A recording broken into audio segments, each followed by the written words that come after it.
Damos inicio a Tiempo de Psicología. Aprendemos y crecemos juntos. Ciclo radial Tiempo de Psicología. Hacemos radio desde la cuna del pensamiento.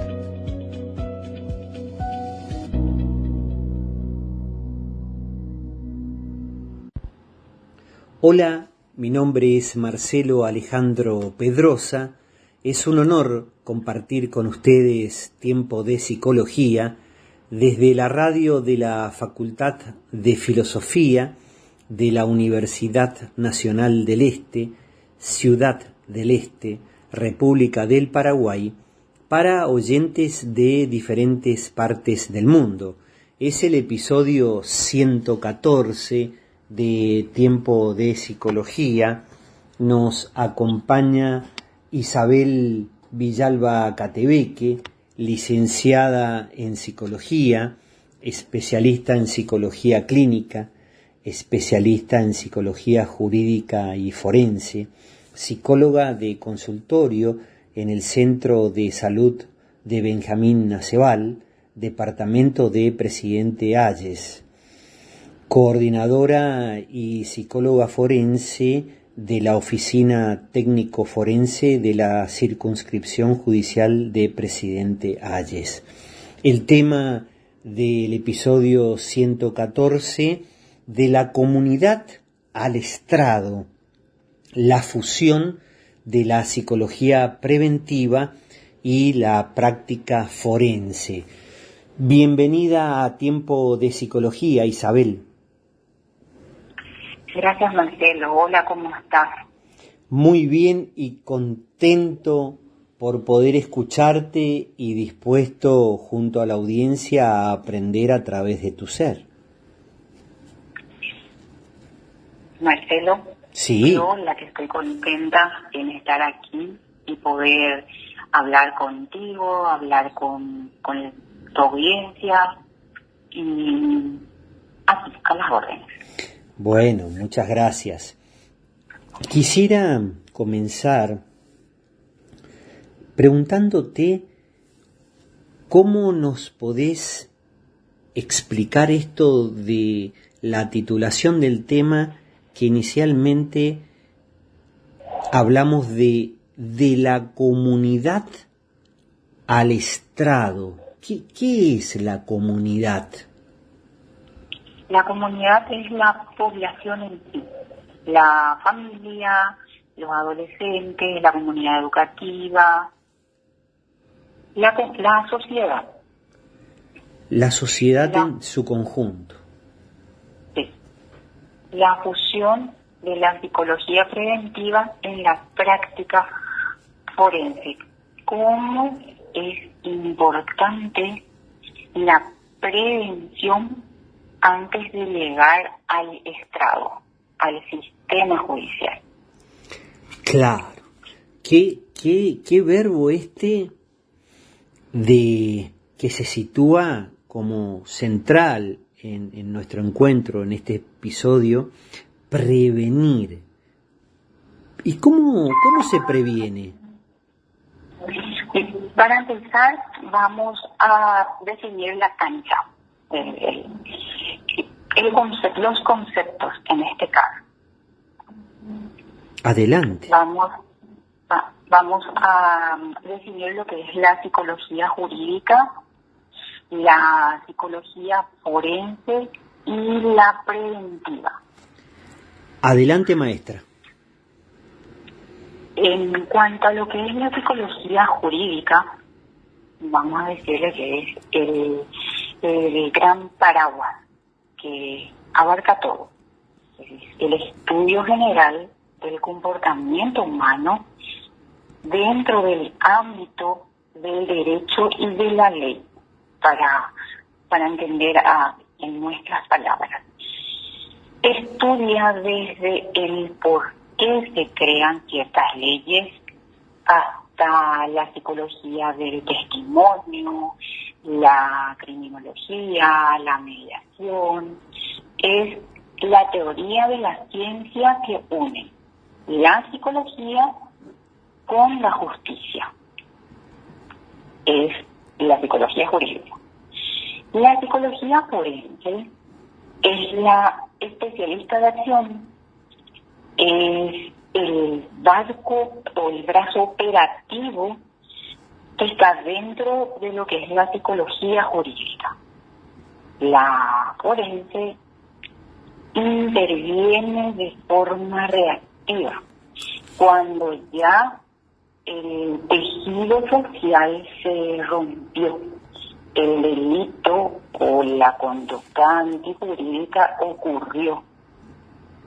El psicólogo forense actúa como, bien lo dice, perito. Hace una evaluación científica, da una radiografía mental de la persona para responder a una pregunta específica del juez. El objetivo de la psicología forense en este caso no es curar, es auxiliar a la justicia a encontrar una verdad objetiva sobre esa conducta antijurídica que hizo esa persona. Y en este caso, la psicología preventiva, que es el escudo de la comunidad, podríamos decir que, a diferencia de la forense, que reacciona ante el daño, la preventiva se anticipa a eso. Sale del consultorio de la clínica en sí o de la oficina del juzgado para ir al territorio, ir a la escuela, ir a los barrios, ir a los grupos juveniles. El objetivo es identificar ese factor de riesgo y fortalecer a la comunidad antes de que nazca el problema de salud mental o el conflicto judicial. La psicología preventiva actúa en 3 niveles. La prevención primaria, que es educando a todos; la prevención secundaria, que es detectando los primeros síntomas rápidos; y la prevención terciaria, que es la rehabilitación para evitar las recaídas. En cuanto a psicología preventiva refiere. Y con todo esto, después está la fusión entre el juzgado y el barrio. Lo preventivo con lo jurídico. Y ahí está lo interesante. La oficina forense es prácticamente el que diagnostica a la sociedad. Es como un observatorio. Al evaluar cientos de casos, varios casos, el perito forense tiene la capacidad de identificar por qué delinquen las personas en una región determinada. Podría ser el adolescente porque quiere escolar, por falta de una buena orientación en cuanto a las masculinidades saludables, una violencia doméstica, por ejemplo, la capacidad de tolerancia en otros casos. Y esa información de lo forense es, Marcelo, valiosísima y no debe quedarse en el expediente en sí nomás. El diagnóstico pericial se debe entregar de alguna u otra manera a la psicología preventiva, a la comunitaria, para que sepa exactamente dónde, cómo y con quiénes intervenir en los barrios, en los hogares, en en la comunidad educativa, en la sociedad en sí, para evitar futuros delitos o futuras conductas delictivas o antijurídicas. Y ahí está cuando dije, esa información valiosísima se debe entregar de alguna u otra manera al psicólogo que hace prevención o salud pública. Ahí están las alianzas, esas alianzas estratégicas que en cada comunidad mayormente se realiza, y si no, se debe realizar. Por ejemplo, lo jurídico puede hacer una mesa de trabajo con el Ministerio de Salud. En este caso, el Ministerio de Salud tiene su sistema de trabajo, y ahí, mimetizándonos en la comunidad, detectamos o se realiza esa detección temprana mediante la clínica. En el Ministerio de Educación, con los docentes y los niñitos de 3, 4 años que inician el sistema educativo. Los docentes son el primer radar de conductas de riesgo en niños y adolescentes. Se puede hacer una mesa de trabajo con la Policía Nacional, seguridad de entorno y trato humanizado. Está la policía en tu barrio, y está alianzas con CODELI, por ejemplo. Bueno, hay varios casos que deberíamos hablar sobre esta fusión entre lo que es lo preventivo con lo jurídico. Marcelo, te puedo poner un caso, por ejemplo, sobre esto, para Sí, que se entienda mejor. sí, adelante. Tenemos un juzgado de paz con los casos de violencia doméstica. Viene en lo forense, le evaluamos a la víctima, le evaluamos al agresor, utilizando nuestros instrumentos de evaluación, y en el agresor detectamos, por ejemplo, una nula autocrítica y riesgo, escaso control de su ira, y el juez dictamina una medida hoy en día para el agresor. Pero la prevención ocurre cuando el psicólogo comunitario, el psicólogo de salud pública, usa este perfil del agresor para ir al colegio a dar talleres, enseñar a las adolescentes a detectar ellas mismas estas banderas rojas de control extremo, estereotipia, micromachismo, en sus primeros noviazgos. De esa manera, de alguna u otra forma, evitamos que esta adolescente se convierta en una futura víctima. Del mismo modo, para ese adolescente que está iniciando un noviazgo, se le orienta en cuanto a masculinidades asertivas y control de impulso, noviazgo positivo, para evitar un posible problema con el sistema judicial por violencia doméstica. Marcelo, ¿nos entiendes? Sí.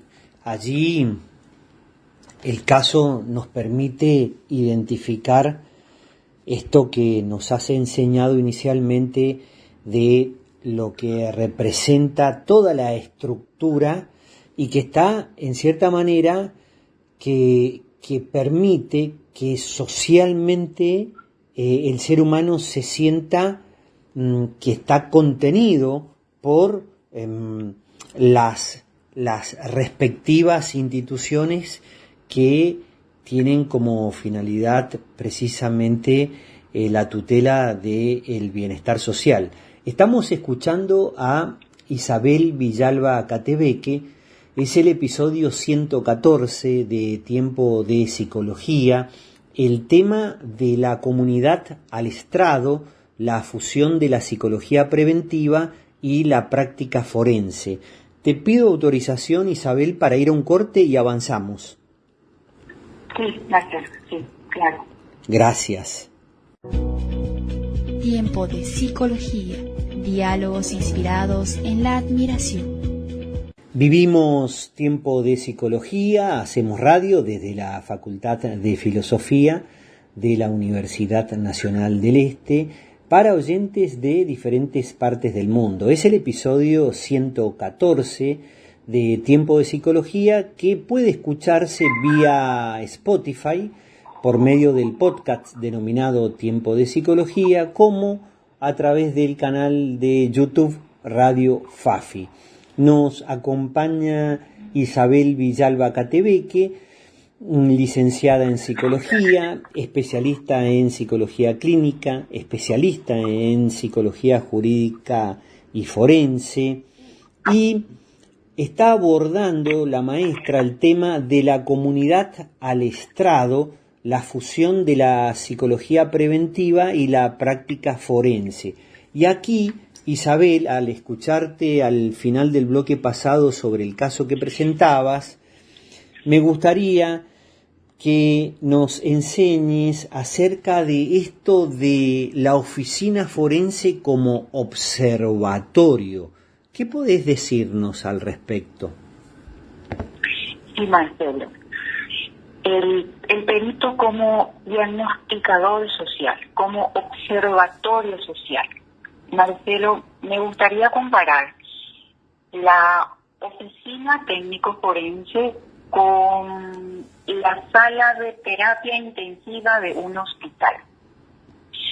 Cuando un caso llega a nuestras manos, es porque la enfermedad social, ya sea la violencia, el abuso, la delincuencia, está en su fase más aguda y crítica.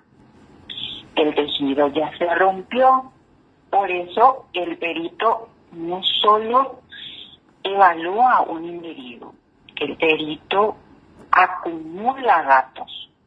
Somos como un radar.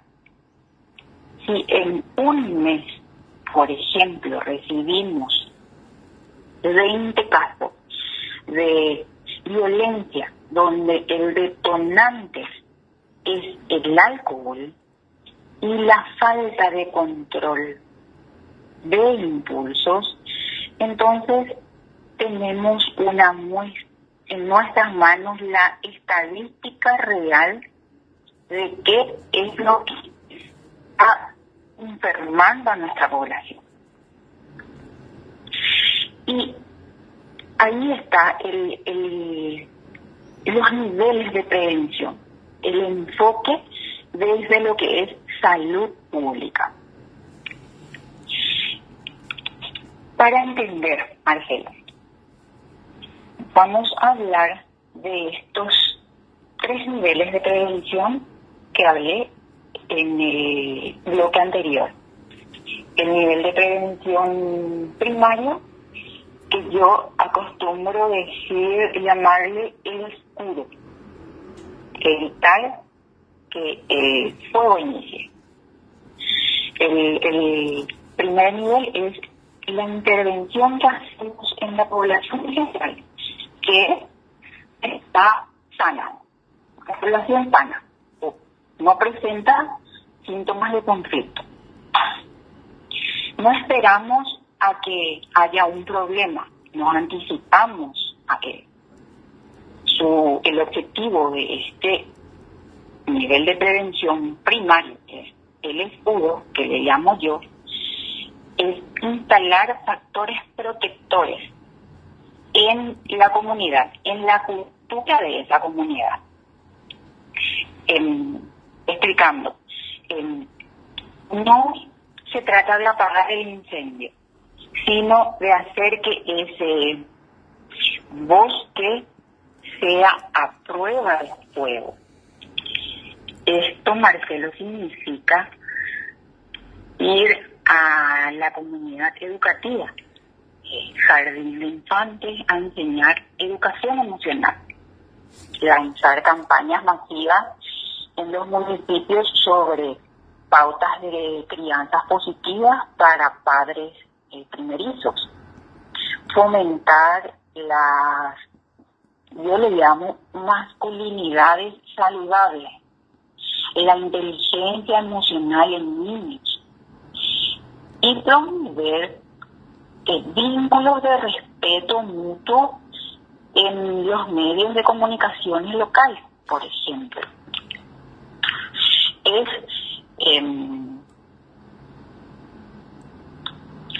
educar en la igualdad y el respeto dentro de las familias. Sí, aquí te pregunto, Sí. al escucharte, y voy anotando, Isabel, qué lindo que es escuchar al otro, y al escucharte voy aprendiendo, y seguramente la audiencia le pasará lo mismo. Y hablabas de la cultura, y te fuiste en este escenario, hablabas de factores protectores. No hay síntoma de conflicto, y ahí yo asocié este tema de la cultura, que es una cultura del respeto, que promueve la armonía y que por lo tanto promueve el bienestar comunitariamente. Estoy bien, me educás me educás, me enseñás, y hablás de educación emocional. Vas a los niños y el niño aprende a identificar lo que, en las etapas, por supuesto, dentro del desarrollo, pero entiende que vive en comunidad, que el otro es valioso, y todo eso se enseña desde chiquito. Claro, y ahí es lo que entramos, lo que hacemos prevención. Nosotros sabemos exactamente qué valores hay que enseñar ahí donde vamos a intervenir. Y al hablar de valores, hablo de la empatía, de la tolerancia a la frustración, el respeto que es innegociable por los límites del otro, la resolución de conflicto a través de la palabra, ¿no? De los golpes, los valores, por ejemplo, la empatía real, la empatía real es el antídoto principal contra la violencia. El que entiende el dolor del otro no lastima. La tolerancia le llamo yo el antídoto contra el impulso. Saber que un no no es un fracaso, no se soluciona con agresividad. El respeto por los límites y el consentimiento es el antídoto contra el abuso y las agresiones físicas o sexuales. La resolución pacífica de conflictos es enseñar que la paz y no los golpes es la única herramienta para resolver esa situación. Y esto es lo que se trabaja en los grupos desde lo que es lo preventivo. Nosotros sabemos que en la escuela los docentes son una herramienta importantísima para llegar a esos niños, porque son los primeros que detectan esa conducta de riesgo dentro del aula. Y enseñarle estos valores es prácticamente la clave para resolver la mitad de estos problemas, estos conflictos sociales.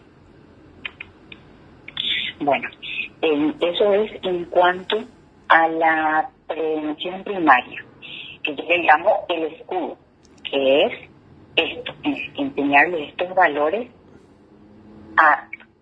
desde la familia, desde la escuela, desde la comunidad. Sí, aquí, Isabel, hablabas de crianza positiva, es decir, que ahí también involucrás esto que acabas de decirnos, a los padres de esta manera, o sea, en el escenario de la escuela, aunque convocando a los padres. Sí, trabajar también. Hablo de la escuela porque en la escuela la mayoría de los padres están presentes. Formar grupos de padres. El primer paso, entrar desde la escuela para llegar a los padres. También desde el sistema de salud para llegar a los padres. ¿Por qué? Porque hay programas dentro del sistema de salud que se realiza con las embarazadas. Las embarazadas, ya sea primerizas, segundo hijo, tercer hijo, pero embarazadas al fin, que se forman grupos. De ahí, al terminar el embarazo, nacimiento, ya son padres, y eso podés continuar la orientación para padres. Y ahí ya llegamos a la familia. Claro. Con las orientaciones preventivas. Sí, sí, sí. En cuanto a los niveles de prevención secundarios, yo le llamo el radar de riesgo. Secundario, ¿por qué? Porque aquí, Marcelo, el problema ya está incubado. Se dirige a grupos vulnerables o personas que ya están mostrando las banderas rojas, los síntomas tempranos, los primeros síntomas.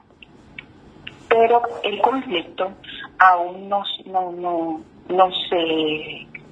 estalló a una conducta antijurídica o a un trastorno grave. Aquí la clave es la velocidad en cuanto a la respuesta.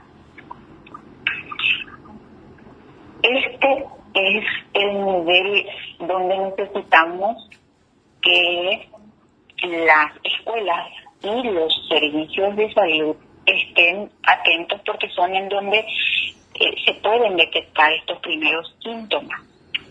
Llamamos a identificar al niño que de repente empieza a aislarse o a faltar a clases, al adolescente que muestra agresividad en el colegio porque vive una violencia en su casa, o a la pareja que tiene una dinámica muy tóxica de control. Si intervenimos rápido en este nivel, con apoyo psicológico, con asistencia social, evitamos que ese adolescente se convierta en un infractor que mañana tendré que yo evaluar en el sistema judicial, por ejemplo. Y en cuanto a lo que es este nivel de detección, podríamos, desde el sistema de salud, podríamos hablar, como ejemplo, poner un médico que le asista a una adolescente con dolor de estómago, la cabeza, le falta el aire, tiene sus crisis nerviosas, pero ella físicamente está bien. Pero cada que ocurre el detonante, tal vez en la casa, en la escuela, en algún grupo en donde ella o él asiste, somatiza esto y piensa. Entonces el médico, viendo eso, hace una interconsulta con psicología y ahí psicología interviene. Solamente que ya es en el segundo nivel de intervención, pero estamos a tiempo. Y ese es el radar que le llamo yo. Sí. Es el segundo nivel. Sí, radar de riesgo. Entonces, estamos desarrollando, hicimos la primera, digamos, dentro de la estructura de prevención, la primaria, ¿sí? Que es educar, y que es el escudo, a la primaria el escudo, la secundaria, radar de riesgo. ¿Qué te parece si hacemos un corte e ingresamos a la terciaria, que ya nos habías adelantado en el bloque anterior, y avanzamos? Entonces, si me autorizás, hacemos una pausa y continuamos. Gracias. Tiempo de psicología. Diálogos inspirados en la admiración. 114 nos acompaña Isabel Villalba Catebeque, licenciada en psicología, especialista en psicología clínica, especialista en psicología jurídica y forense. El tema del episodio 114 de la comunidad al estrado, la fusión de la psicología preventiva y la práctica forense. La maestra está desarrollando dentro de los niveles de prevención, ya nos profundizó la prevención primaria como el escudo, la prevención secundaria como el radar de riesgo, y te escuchamos adelante, Isabel, con la prevención terciaria. Gracias, Marcelo. Continuamos. La prevención terciaria. Ya llegamos al juzgado, ya llegamos al sistema judicial, la rehabilitación y el control de daño. En este nivel, el daño ya está hecho, el delito se consumó, el trauma se instaló, este es el terreno nativo para el sistema judicial y de la oficina técnico forense en este caso. El objetivo aquí no es evitar que ocurra, porque ya pasó, sino que evitar que reincida y en algunos casos minimizar las secuelas. Aquí es donde entramos a operar con toda la fuerza legal y científica. El juez sanciona o protege. Pero nosotros evaluamos para rehabilitar, evaluamos al agresor para recomendar medidas que eviten que vuelva a golpear, por ejemplo, dependiendo de la causa, o evitar la reincidencia si fuere una adicción, un hurto de un adolescente, y evaluamos a la víctima para que el sistema de salud, en este caso,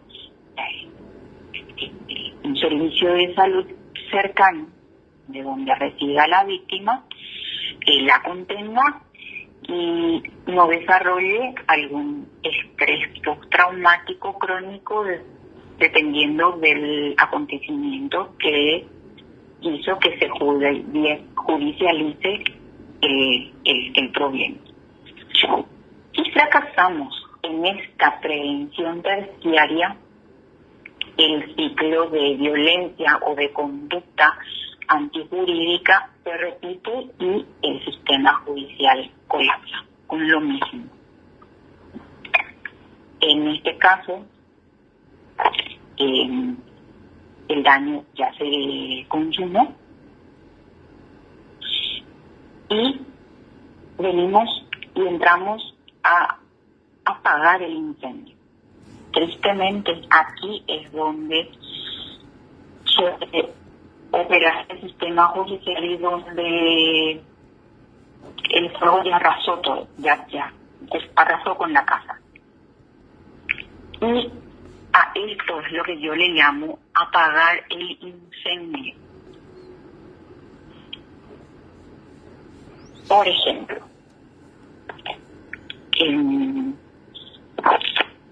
y las instituciones encargadas o las entidades encargadas no invierten en lo preventivo, que construyan el escudo y operen el radar, esos dos niveles anteriores, en los barrios, en los hogares, en las comunidades, los psicólogos forenses del sistema judicial nos vamos a pasar mucho tiempo apagando incendios. ¿Se entendió, Marcelo, el esquema de estos niveles de prevención? Sí, y es muy fuerte este término de que representa a la conflictividad en su máxima expresión cuando el fuego arrasó con la casa. Y pienso, Isabel, es tan profundo porque arrasar con esa lo quiero asociar y estoy claro, y estoy pensando pienso en la audiencia, pienso en nosotros como ciudadanos, como conjunto de personas que estamos transitando este episodio, pensándolo, reflexionando, y pensaba en ese niño, en esa niña que alguna vez fuimos nosotros también, y que claro, hoy otras generaciones, otro andar, otro tiempo, se representa nuestra vida en esos niños. Y entonces, al inicio, vos decías la escuela, el barrio, educar, y de repente, ¿cuánto debe haber pasado en esa historia, en esa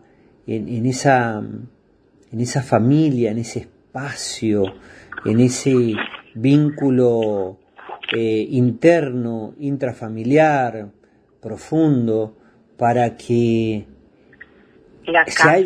se haya prendido el fuego, y se prendió el fuego y después arrasó con ese sueño de una criaturita que alguna vez escuchó, que fue un adulto, que fue un papá, una mamá, que hablaron de valores, que hablaron de la empatía, que porque y de repente, y que hablaron de la crianza positiva, del respeto, del promover el vínculo de respeto mutuo, de la masculinidad saludable, y después el fuego arrasó todo. Y es importante ver aquí cómo la prevención primaria y la secundaria pueden salvar tantas circunstancias vitales, vivenciales, vidas, antes de que lleguen a un sistema judicial que ya es lo punitivo. Sí. Sí, pienso en esos que, claro, definitivamente tu enseñanza y la función de la prevención primaria y secundaria reina, vive, porque si no sería un caos, lógicamente. Ahora, qué duro aquellos que, claro, de acuerdo a tu experiencia y tu función y dónde estás y lo que ves, qué profundo y qué duro cuando hay que salir a apagar el incendio. Y es que lo que digo es importantísimo, interesantísimo. Hoy en día están lanzando, las instituciones educativas están lanzando psicólogos sociales o psicólogos comunitarios. Y es tan rico el énfasis que no dimensionan. Estos psicólogos sociales son tan importantes para la comunidad por el rol que ellos ocupan dentro de esa comunidad. Los psicólogos comunitarios, porque ellos intervienen en ese primer y segundo nivel de prevención. Bueno, Marcelo, hablemos de la salud mental como escudo contra el delito. Cuando usamos esta frase de que la salud mental es un escudo contra el delito, lo decimos en sentido literal, en el sentido más literal posible. Por ejemplo, en la oficina forense vemos todos los días que el delito, en muchísimos casos, es simplemente el resultado trágico de una emoción desbordada, que no tuvo un escudo que la contuviera. Por ejemplo, el día a día de nuestra sociedad, la gente enfrenta estrés, falta de oportunidades, conflictos vecinales, problemas de pareja. Esos son golpes. Si una persona tiene una salud mental, es decir, que si desde niño le enseñaron la tolerancia a la frustración, si sabe gestionar su ira, o si tiene acceso a un psicólogo, una unidad de salud familiar del barrio, un puesto de salud en la zona, un centro de salud, que cuando se siente que el mundo se le viene abajo, esa adolescente, esa persona tiene un escudo. ¿A dónde acudir? ¿Cómo protegerse? Cuando recibe el golpe de un conflicto, su escudo emocional, que de alguna u otra manera le enseñaron a hacer, a tener, lo frena. Respira, dialoga, busca una solución pacífica. Pero, ¿qué pasa cuando no hay ese escudo? ¿Qué pasa cuando hay una dificultad que venimos arrastrando desde la adolescencia, desde la infancia, si es un adolescente y no se procesó correctamente? Una depresión severa, no tratada, o una adicción que nadie suprimió, atajó a tiempo. La persona queda desprotegida. Ante el menor conflicto, o familiar, o vecinal, o personal, o laboral, al no tener ese escudo emocional para frenar el impulso, la reacción automática tendería a ser la violencia. Un simple enojo se convierte en una agresión física. Una crisis de ansiedad mal manejada podría convertirse en una violencia doméstica. Una adicción no empuja a un joven al hurto. Por eso decimos que la salud mental es el escudo de la sociedad, porque muchas veces el sistema penal termina castigando, sancionando lo que en realidad es el síntoma de una enfermedad, de una condición o una alteración emocional que el sistema preventivo llegó a tratar a tiempo. Y por ese comunidades, en la escuela, en los barrios, en la familia, automáticamente le quitamos trabajo al último nivel de prevención, que es el sistema judicial. Hacerlo para aterrizar esta idea de que la salud mental es un escudo. Les quiero compartir un escenario que lamentablemente vemos mucho en los juzgados, en el sistema judicial, y que ilustra el por qué necesitamos fusionar lo forense con lo preventivo. Imaginemos un caso de lesiones. Podría ser una lesión grave que se originó por un simple conflicto vecinal. El escenario, así, el problema.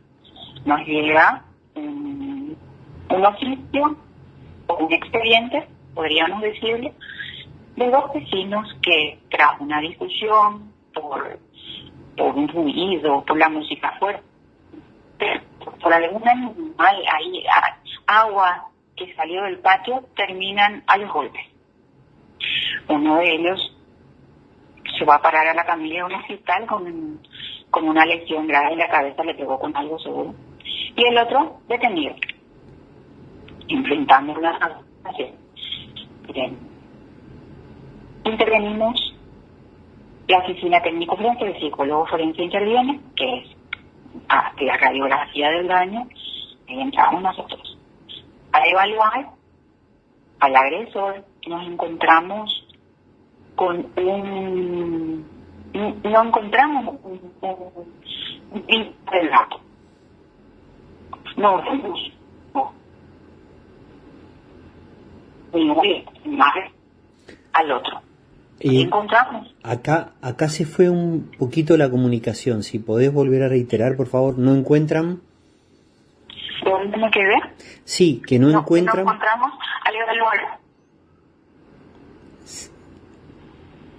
Al evaluar, ahí me quedé. Sí. Ahí no se escuchó de sí. No encontramos un perfil criminal nato, ni a un psicópata, ni a alguien que planeó lastimarle al otro. ¿Qué es lo que encontramos? De acuerdo a nuestras pruebas, encontramos a un trabajador con un nivel de estrés crónico, un nivel de estrés altísimo, con una nula tolerancia a la frustración y una carencia absoluta de herramientas para dialogar. Eso que hablamos en el bloque anterior. Es decir, comprobamos con instrumentos de evaluación que a esta persona le faltaba el escudo emocional. Claro. Ante la primera provocación, su mente no tuvo frenos. Sí. Y reaccionó con violencia. Claro, ahí podés confirmar esto que nos enseñas de la prevención primaria elemental, central, para evitar apagar el incendio. ¿Qué te parece si hacemos el último corte e ingresamos en la recta final? Estamos escuchando a Isabel Villalba Catebeque, es el episodio 114 de Tiempo de Psicología. ¿Me permitís, Isabel, hacer el corte y cerramos en el próximo bloque? Claro que sí, Marcelo. Gracias. Tiempo de Psicología. Diálogos inspirados en la admiración. Ingresamos en la recta final del episodio 114, Vivimos la Radio, desde la Facultad de Filosofía de la Universidad Nacional del Este. Para oyentes de diferentes partes del mundo, nos acompaña Isabel Villalba Catebeque, licenciada en Psicología, especialista en Psicología Clínica y especialista en Psicología Jurídica y Forense. El tema de la comunidad al estrado, la fusión de la psicología preventiva y la práctica forense. Maestra, el micrófono es tuyo, te escuchamos en el desarrollo del análisis que venías haciendo en el bloque anterior. Gracias, Marcelo. Continuamos. Nos quedamos con la evaluación forense. Continuamos. Esta fusión preventiva, que es el trabajo en el terreno, y nos quedamos solo en lo forense. Yo entrego, del caso anterior, yo entrego un informe al juez, el juez da una sanción a esta persona, el problema en el barrio en sí sigue intacto. Aquí es donde ocurre yo le digo, el encanto de la fusión. Esa información forense debe cruzar la calle y llegar al psicólogo preventivo, al psicólogo de salud pública de esa zona, y ese colega recibe la alerta de que en ese barrio hay un pico de violencia por falta de control de impulso, por ejemplo. Pero acá se da la información, no se da quién. Se dan los datos estadísticos para la intervención. Entonces, ¿qué es lo que se podría hacer? Yo, psicólogo forense, me reúno con los del sistema preventivo, armamos un plan de trabajo y se hace reuniones. En los barrios se activa el nivel de prevención, tal vez 1, tal vez 2, de acuerdo como de una evaluación del barrio nos encontramos qué niveles de prevención, por qué nivel de prevención podríamos utilizar en esa zona. Y está el impacto en la comunidad. ¿Qué hace el psicólogo preventivo o el psicólogo comunitario, el psicólogo social? Sale, va a la comisión vecinal, va al barrio, va a la escuela local, organiza talleres de mediación comunitaria, resolución pacífica de conflictos, les enseña a los vecinos a dialogar entre ellos antes de explotar. Les da la carga emocional que se necesita. ¿Qué está haciendo ese colega? Está construyendo el escudo. Es el resultado final. Y gracias a ese cruce de calle, a ese traspaso de información y a la intervención comunitaria. Marcelo, claro. Podríamos inclusive hablar desde el otro lado. Sí. Ahora, Sí. estuve hablando desde lo forense. Podríamos hablar de un caso desde lo clínico preventivo puro. Adelante. Por ejemplo, este psicólogo comunitario de salud pública es el que trabaja en su barrio silenciosamente, haciendo todo lo que desde lo preventivo tiene que hacer. Entonces, este psicólogo de lo preventivo está constantemente en contacto con los vecinos, detecta a un joven adulto que recientemente empezó a aislarse por completo. Tiene la mirada perdida, su habla se ha vuelto desorganizada. El psicólogo no espera a que el joven y la turno interviera en el terreno. Se acerca a la familia, hace la contención inicial, se asegura de que este joven reciba una evaluación psicológica, psiquiátrica. Y si según criterio médico, la medicación. Si es urgente, medicación urgente, en la red de salud pública. Porque está haciendo el científico un cuadro psicótico incipiente. ¿Cuál es el impacto forense de esto? Al estar en su barrio, a detectar primero luego, estabilizarlo, ese psicólogo evitó que 3 meses después ese mismo paciente saliera a la calle en medio de un delirio persecutorio severo, cometiera una agresión grave contra un vecino y terminara encerrado en algún sistema de internación o penitenciaria o psiquiátrica, pero desde el sistema judicial.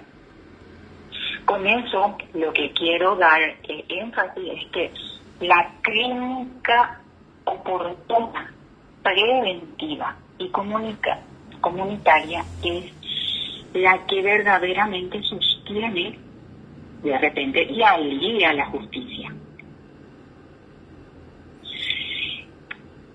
Marcelo, es para entender un poquitito, sí. Es para entender un poquitito desde los dos lados de la vereda cómo funciona lo preventivo y desde lo judicial cómo se remedian muchas cosas.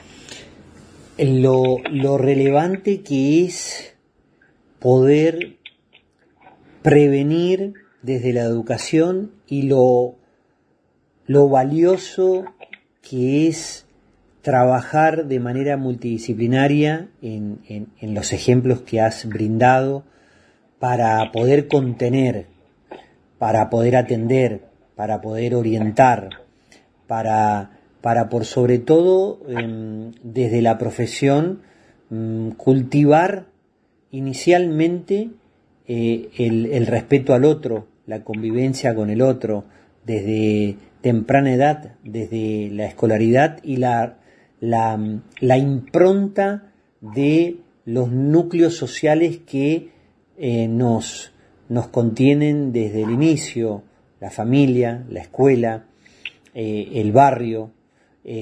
Quiero decirte, Isabel, que ha sido para mí un honor escucharte, activar lo que es la escucha activa. A través de tu palabra hemos aprendido y es un honor dialogar contigo y gracias por tu generosidad para compartir tu experiencia con nosotros. Marcelo, para mí ha sido un honor y yo agradezco que me hayan dado la oportunidad. Gracias. Sí. Quiero hacer una frase. Dale. El psicólogo debe tener la máxima rigurosidad científica para auxiliar la justicia cuando el daño ya está hecho.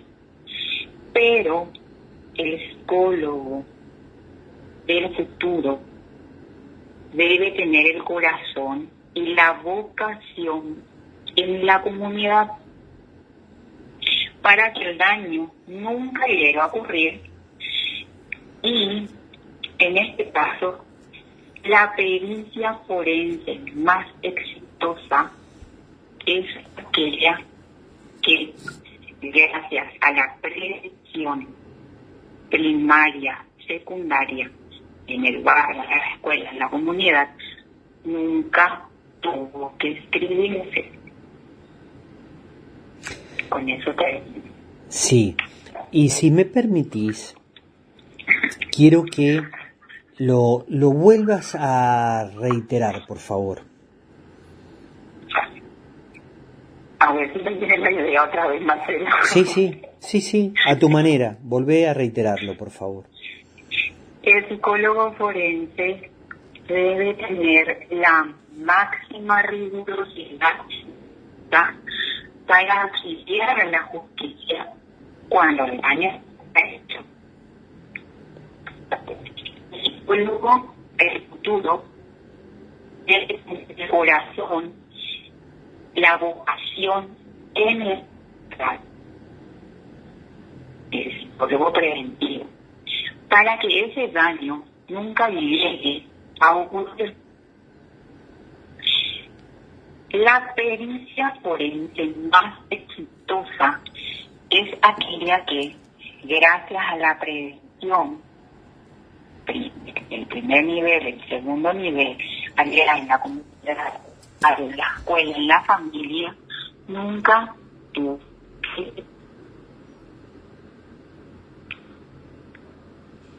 La pericia forense más exitosa es aquella que, gracias a la prevención, nunca tuvo que escribirse. Sí. Sí. Isabel, gracias. Gracias, Marcelo. A la audiencia también, gracias por acompañarnos y será hasta el próximo episodio de Tiempo de Psicología. Cuídense. Será hasta la próxima puesta en acción de Tiempo de Psicología.